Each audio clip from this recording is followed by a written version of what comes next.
রিফাত, কাল যখন স্কুলে আমরা সবাই মজা করছিলাম, তখন আমি একটা মিথ্যা কথা বলে ফেলেছি। কি মিথ্যা বলেছো?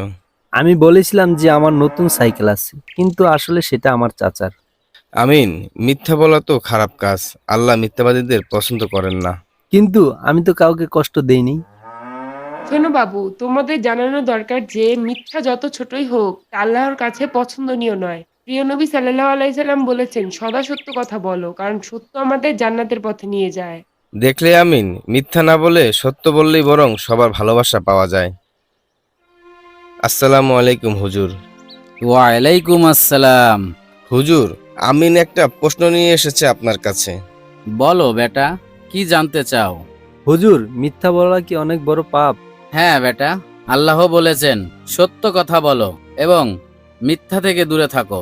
একজন মুসলিমের জীবনে মূল মন্ত্রই হলো সত্যবাদিতা।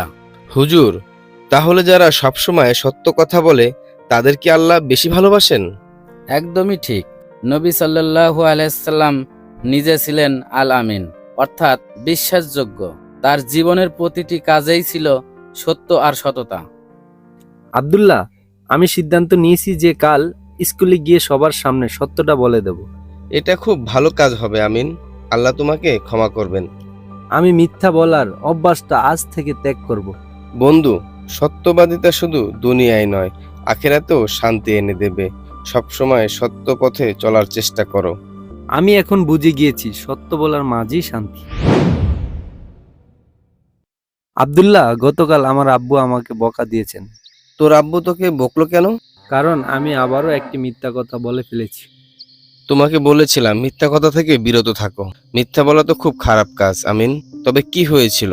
আমি ভেবেছিলাম মিথ্যা বললে পরিস্থিতি সামলানো সহজ হবে, কিন্তু এখন দেখি তা আরো খারাপ হয়েছে।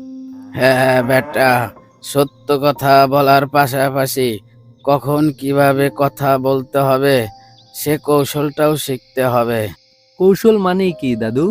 কৌশল বা হিকমা হলো একটা জ্ঞান, ধৈর্যের সঙ্গে সঠিক সময়ে সঠিক সিদ্ধান্ত নেওয়া। নবীজি সাল্লাল্লাহু আলাইহি ওয়াসাল্লাম কখনো মিথ্যা বলেননি, তবে তিনি সঠিক কথাও এমন ভাবে বলতেন যাতে কেউ আঘাত না পায়। হুজুর, সত্য বললেও যদি কেউ কষ্ট পায় তখন কি করব? খুব ভালো প্রশ্ন করেছো আমিন। ইসলাম শুধু সত্য কথাই বলতে শেখায় না, তা বলার সঠিক উপায়ও শেখায়। আল্লাহ বলেন, তোমরা মন্দ কাজকে উত্তম পন্থায় প্রতিহত করো। সূরা ফুসসিলাত আয়াত নাম্বার 34। হুজুর, এর মানে কি সত্য বলার সময় ভদ্রভাবে বলা উচিত? একদম ঠিক।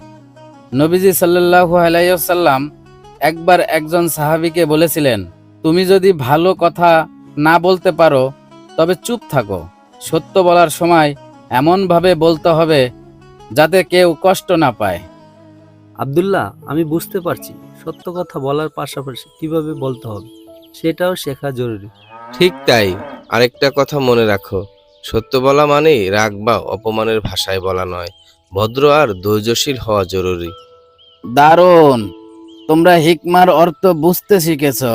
এবার থেকে কথা বলার আগে ভাববে এটা কি সত্যি আর এটি বলার উপায়টি সঠিক কিনা। এখন আমি শিখেছি শুধু সত্য বলাই নয়, তা বলার সঠিক উপায় জানা আরো গুরুত্বপূর্ণ।